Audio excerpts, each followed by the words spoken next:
Hello everyone, welcome to Sangeeta study classes. तो आज मैं आप लोगों के बीच लेके आई हूँ संधि का बचा हुआ पार्ट। तो हमने जैसे संधि पढ़ लिए थे, संधि की डेफिनेशन पढ़ लिए थे, संधि किसे कहते हैं, संधि के कितने भेद होते हैं। अब स्वर संधि हम लोग पढ़ रहे थे। स्वर संधि में हम लोग दीर्घ संधि को पढ़ लिए हैं और दूसरा संधि होता है स्वर संधि में दूसरे नंबर की ये संधि है, ये दूसरी संधि होती है, इसको कहते हैं हम गुण स्वर संधि।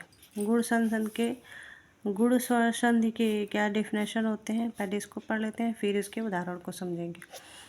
तो गुण स्वर संधि किसे कहते हैं? यदि किसी संधि के पहले खंड के अंतिम अक्षर में अ आ आए तथा दूसरे खंड के पहले अक्षर में ई उ तथा री में से कोई एक आए तो क्या होता है?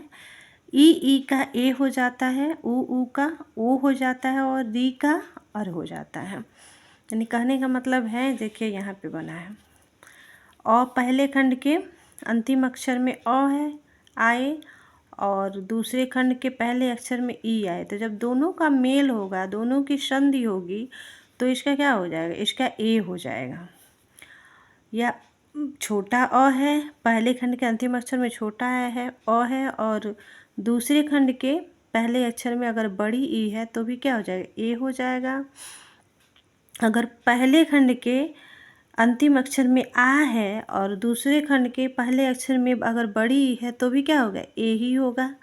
और इसी तरह आ और छोटी ई है तो भी क्या होगा? ए ही होगा। मतलब किसी भी कंडीशन में अगर ई से मिलता है अ, चाहे वो बड़ी ई हो या छोटी ई हो, चाहे वो बड़ा ई से मिले या छोटा ई से मिले, क्या बनना है? उसको ए ही बनना है और ए की मात्रा ये लगती है। गुण स्वर संधि में क्या होता है? ये मात्राएं लगी होती हैं। अब ये देखते हैं ओ कैसे बनता है। अ में अगर ऊ मिलता है, चाहे वो अ में बड़ा ओ मिले या छोटा ओ मिले, क्या बनेगा? ओ बनेगा। और चाहे आ में बड़ा ई मिले या बड़ा ऊ मिले या छोटा ऊ मिले, क्या बनेगा? ओ बनेगा। उसी तरह अर का क्या होता है? अर कैसे बनता है? चाहे छोटी और छोटा अ हो या बड़ा अ हो, दोनों से जब री मिलेगा तो क्या बनेगा? अर बनेगा। तो इसके तीन कंडीशन, गुण संधि के क्या होते हैं? तीन कंडीशन बनते हैं। पहला ए की मात्रा रहेगी, पहले आपको ये की मात्रा मिलेगी, गुण संधि में ये मात्रा मिलेगी, या तो ये मात्रा मिलेगी, या तो अर शब्द का उच्चारण होगा बीच में। तो ये तीन चीज़ें हमको गुण संधि में मिलती हैं और जिनको ये समझ में आ जाता है ना, उसकी गुण संधि कभी गलत नहीं होती है। कई लोग भ्रमित हो जाते हैं ओ की मात्रा से। ओ की मात्रा विसर्ग में भी मिलता है, जैसे मनोरमा, मनाधन रमा का संधि क्या होता है? मनोरमा होता है। तो ओ की मात्रा उसमें भी मिलता है, लेकिन जब ये हम विधि को समझ जाएंगे तो वहाँ पे हमको दिक्कत नहीं होगा अच्छे से। अब यहाँ पे चलिए उदाहरण देख लेते हैं हम। जैसे क्या है? रमेश। तो रमेश का संधि विच्छेद क्या होता है? रमाधन इश। तो कैसे बना है? यहाँ से मिला है आ और यहाँ से ई, मिल के क्या बना है? क्या है? ऊपर पढ़े हैं हम, ए बना है। ए बना है ना। अब देखिए, जैसे हम कहे थे कि पहले खंड के अंतिम अक्षर में अ आए या आ आए और द्वितीय खंड के पहले अक्षर में चाहे छोटी ई आए या बड़ी ई आए, तो मिलके क्या बनता है? ए बनता है। तो ये मिलके बन गया। अब यहाँ बचा क्या है आपका? र और आधा म। इसमें से स्वर निकाल लिए तो क्या बचा? दमो। और प्लस ये ए को हम ले लेंगे बीच में और यहाँ क्या बचा है? ई। अब फिर इसका हम संधि करेंगे तो क्या होगा? र। आइए, ए की मात्रा किस में लग जाएगी? आपका म में। यहाँ से हम स्वर निकाल लिए तो फिर स्वर को यहाँ मिलाएंगे ना, तो ये ए बन गया है तो ए की मात्रा र में लग जाएगी और ये यहाँ आके हो जाएगा। तो क्या बन गया? रमेश। ऐसे ही संधि होगी और विच्छेद होगी। आप लोग अच्छे से समझ में आ गया होगा। अब देखिए राजेंद्र का देख लीजिए, यहाँ पे भी क्या है? आ है और यहाँ पे क्या है आपका? छोटी ई है, मिल के क्या बना? ए। और यहाँ क्या बचा है? राज, आधा ज है और ए, और यहाँ पर क्या बचा है? द। अब इसका हम मिलाएं तो क्या होगा? ये मात्रा आपके ज पे लग जाएगी और यहाँ पे क्या बचा है? राजेंद्र। उसी तरह गणेश का भी है, यहाँ पे क्या है? और यहाँ पे छोटा अ बचा है। हर वर्ण में अ क्या होता है, उसी में समाहित होता है।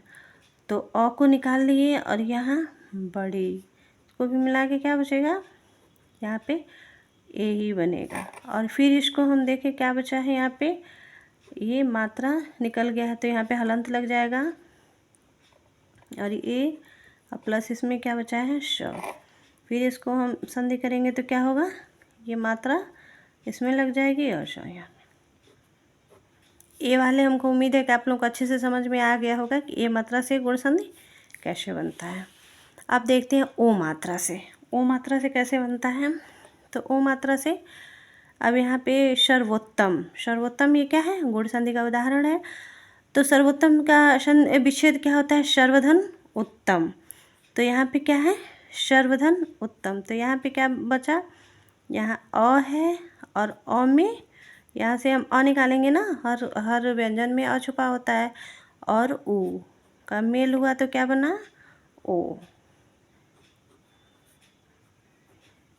यहाँ पे क्या बना, ओ। अब आपका यहाँ क्या बचा है, ये यहाँ पे हलंत लग गया है और ओ, और ये बचा है आपका तम। विशेषण संधि करेंगे तो ये ओ की मात्रा कहाँ लग जाएगी, सब पे लग जाएगी और ये यहाँ आ जाएगा। तो क्या बच जाएगा, सर्वोत्तम बन जाएगा। हो गया ना। इसी तरह है क्या, गंगोद का। तो गंगोद का क्या होगा, गंगाधन उदक। तो यहाँ आ है, आ की मात्रा लगी है गंगा में, और इधर क्या है, छोटा ऊ है। तो दोनों मिलके क्या बनेगा, ओ ही बनेगा। और फिर यहाँ पे क्या बचा आपका, गंग प्लस ओ